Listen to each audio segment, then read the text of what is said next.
Olá, eu sou George Barbosa, sou professor e um dos diretores da Sociedade Brasileira de Resiliência e estou aqui a convite da Sobrare para uma aula sobre o desenvolvimento na história do conceito de resiliência. Quero te agradecer desde já por você estar participando dessa aula, assistindo-me, e eu espero que seja útil a você, que ao final você possa interagir com a gente enviando e-mail, perguntas e coisas assim. Acontece que muito na Sobrare nós recebemos e-mails nos perguntando sobre a resiliência, como ela deve ser entendida ou como ela deve ser aplicada em determinados contextos. Em geral, quando nós respondemos, nós temos uma resposta específica para aquela busca que veio até nós. E então surgiu a ideia de gravarmos uma aula para que pudéssemos, de uma forma ampla, geral, trazer esses esclarecimentos, ok?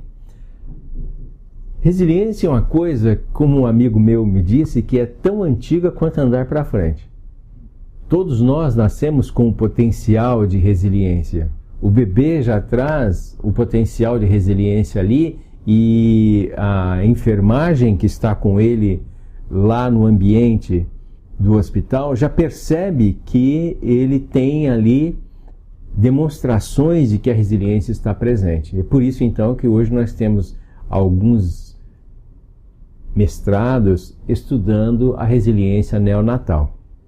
Bem, se ela é tão antiga, por que tão tarde começou a acontecer e por que também tão recente no Brasil, a ponto de ainda ser um tema tão desconhecido? Você fala resiliência em diversos ambientes e as pessoas falam assim, resiliente? Como? Como é que é? Pode repetir? Não é isso mesmo? Você daí tem que começar a explicar o que é, porque as pessoas em geral não conhecem. Bem, isso ocorre porque o conceito só foi realmente estruturado e definido de uma maneira científica lá pelos anos 50 e 60 do século passado. Por volta aí de 1950, 1960, que começou a se estruturar realmente o conceito de uma perspectiva científica. Antes se falava muito em termos de superação, em termos de dar a volta por cima, aqui no nosso vocabulário, né, dentro do português, e não se usava uma conotação mais metodológica, vamos dizer assim. Era uma expressão coloquial. Bem, ocorre que, por volta dos anos 60, 50 para 60, começou-se uma pesquisa por algumas pesquisadoras dos Estados Unidos, a Werner e Smith, que elas começaram a estudar a população de uma ilha. Muito bem, então Werner e Smith, as duas pesquisadoras, começaram a estudar o desenvolvimento de uma pergunta que havia sido suscitada, que era: o que acontece que algumas pessoas, em particular as crianças, lá no caso, se desenvolvem, algumas se desenvolvem ao longo da vida e outras crianças ou outras pessoas não se desenvolvem da mesma forma. Elas têm um desenvolvimento menor do que aquelas outras. Essa pergunta de por que alguns têm maior desenvolvimento e que outras começou a fazer parte da vida dessas duas pesquisadoras, e foi por isso então que elas se dirigiram para uma região lá na América do Norte, ali na área do Caribe, e resolveram estudar a população que estava circunscrita em uma ilha. E então a ilha, vamos supor que seja isso aqui. É possível estudar uma população dentro desse perfil, tudo que ocorre, as variáveis que ocorrem nesse sentido, as variáveis que ocorrem nesse sentido e as variáveis nesse sentido. Portanto, nós temos condições de estudar a população de todos os ângulos e, ao mesmo tempo, a população ao longo do tempo estará no mesmo lugar. Então, esta é uma pesquisa do tipo longitudinal. que nós podemos estudar um fenômeno por 6 meses, 1 ano, 5 anos, ou no caso delas, por 20 anos. Elas focaram o seguinte: uma determinada criança que estava ali crescendo junto com os seus colegas, como ela desenvolveria o percurso ao longo da vida. Então começaram a mapear os habitantes daquela região e a acompanhar a todos ao longo do percurso, ao longo dos anos que viriam pela frente. E com isso começou-se a ter então uma primeira ideia, um primeiro registro estatístico, tabulado, ou de outra forma, científico, de que era o desenvolvimento de uma pessoa do ponto de vista de superar uma adversidade. Então, podemos dizer que a aula de hoje é sobre o desenvolvimento, história do conceito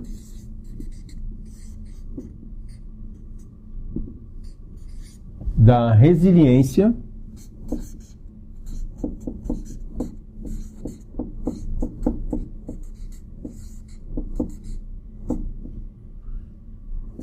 vou pôr pequeno aqui, adverso, aquilo que é adverso. Então começou a haver um estudo científico de como o ser humano enfrenta aquilo que é adverso a ele ao longo do tempo. Essa pesquisa das duas pesquisadoras durou cerca de 20 anos. Ao final, elas puderam escrever vários artigos nos dando conta de que algumas pessoas se desenvolveram muito, não só dentro da ilha, mas mudaram-se da ilha para outros continentes e lá continuaram crescendo, se desenvolvendo, enquanto outras pessoas permaneceram dentro da ilha na mesma forma como viviam desde pequeno. E não houve muito desenvolvimento, vamos dizer assim, em termos de aquisições, formação, a pessoa continuou ali no mesmo estágio. A pesquisa da Verne, da Smith, não questionou muito a qualidade de vida ou felicidade.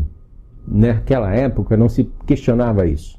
Só se viu o progresso que a pessoa teve, ou as pessoas tiveram, e quanto isso poderia ser comparado uma com as outras.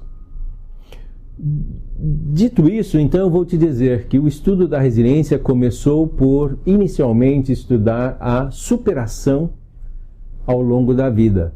E a partir desse momento, então, nós começamos a ter um conceito que ficou muito comum na época, que se dizia que tais pessoas, as pessoas que viviam dessa forma, eram os invencíveis. Aqueles que não eram vencidos, não sucumbiam e morriam de teimosos. Foi muito famoso esse conceito, esse olhar lá pelos anos 60.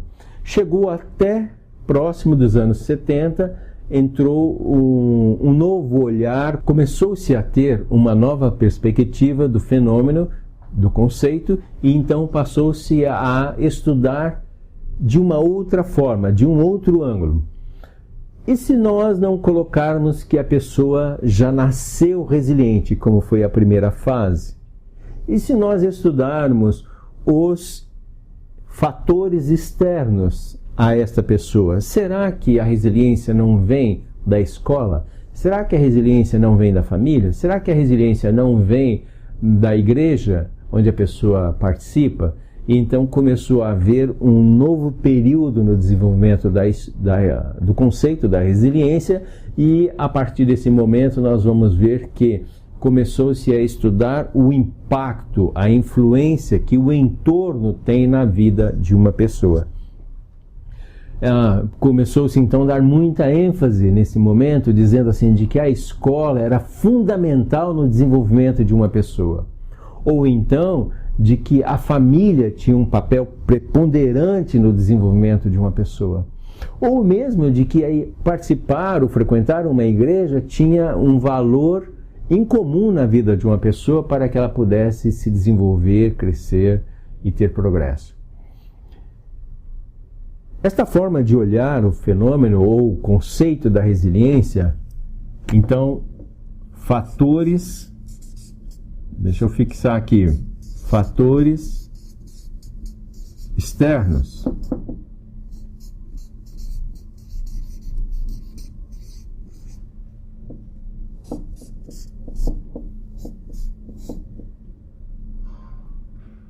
Como é que eu coloco o primeiro, né? Eu vou colocar como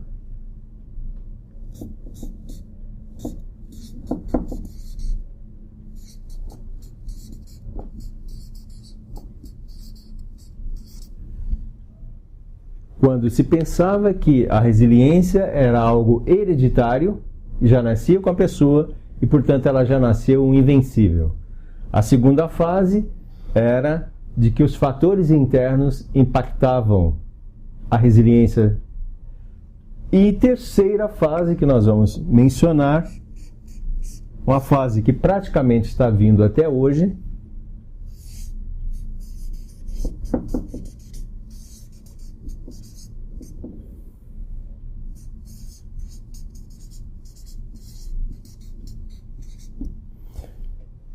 são as crenças pessoais. Esta nova fase começou com outra pesquisadora, Edith Grothberg, que ela começou a analisar qual era o impacto que as crenças que uma pessoa possuía diante do enfrentamento da adversidade.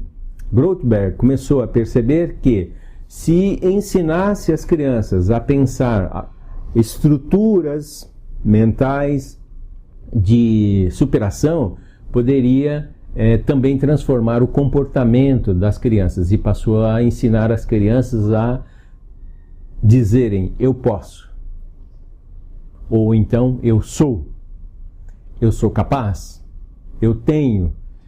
E ao assimilar essas estruturas cognitivas, a criança então iria mudando o seu comportamento e tendo a superação necessária no ambiente. Eu posso fazer tal coisa, eu sou alguém, eu sou importante, eu consigo fazer, eu consigo entregar. Essas estruturas mentais poderia elevar a autoestima, a autoconfiança da criança e fazê-la transformar o seu meio. Definitivamente fez uma diferença enorme em pensar e se trabalhar com resiliência. Por isso que Edith Grothberg delimita muito uma etapa do se estudar resiliência, né? Não foi a única, mas aquela que eu quero ressaltar aqui nessa aula para você. Começou-se então a trabalhar a partir desse momento os sistemas de crenças de uma pessoa. E passou-se então a entender-se que a conectividade tinha tudo a ver com resiliência. Então vou fazer um pouco mais aqui abaixo. Um determinado pensamento com outro pensamento e um terceiro pensamento resultam numa estrutura ou no que nós podemos chamar de uma convicção ou numa crença. A partir do momento em que nós temos mais de um, ou diversos, ou inúmeros, centenas,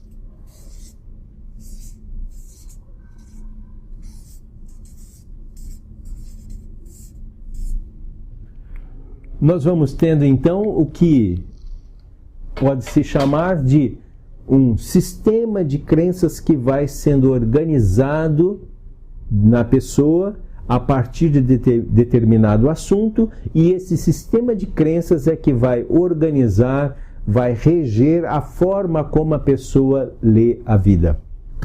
Definitivamente, essa possibilidade que se abriu com os estudos de Grothberg fez com que, então, mais tarde, nos anos 90, viesse a psicologia positiva e trabalhasse com esses fundamentos, esses pressupostos viesse também a neurociência, logo depois, vem também fazendo estudos sobre de como é que esses sistemas de crenças estão interligados em termos de estruturas do cérebro, em termos de bioquímica e desenvolvendo ferramentas que a gente possa medir a resiliência aí. Eu mesmo estou fazendo meu pós-doutoramento procurando entender de como é que as estruturas do cérebro funcionam, aonde, quais, quando determinada crença está sendo trabalhada e essa crença está relacionada com a resiliência. Também foi possível que todos aqueles que trabalhassem com a terapia cognitiva e as suas diversas correntes, no caso aqui o pessoal da Sobrari trabalha com a terapia comportamental cognitiva, ou cognitivo comportamental, e pudessem então estruturar uma forma sistemática de se trabalhar com resiliência. Nós vamos ver que a partir desse momento se passou a entender que resiliência era a soma das crenças acerca de um determinado assunto e que esse assunto está relacionado com a superação daquilo que é adverso, a superação da adversidade. A pessoa, então, por meio desses sistemas de crenças específicos, de áreas específicas, ela vai fazer o seu enfrentamento de uma forma tal que ela consegue ter superação, ela consegue ter sucesso, e por isso então a gente pode ir finalizando dizendo o seguinte, de que resiliência, em última análise, é essa capacidade que nós temos de superar um obstáculo. Da onde vem isso? Vem exatamente de estruturas cognitivas que são organizadas dentro de áreas específicas que são próprias da resiliência e que lidam diretamente com a superação da adversidade.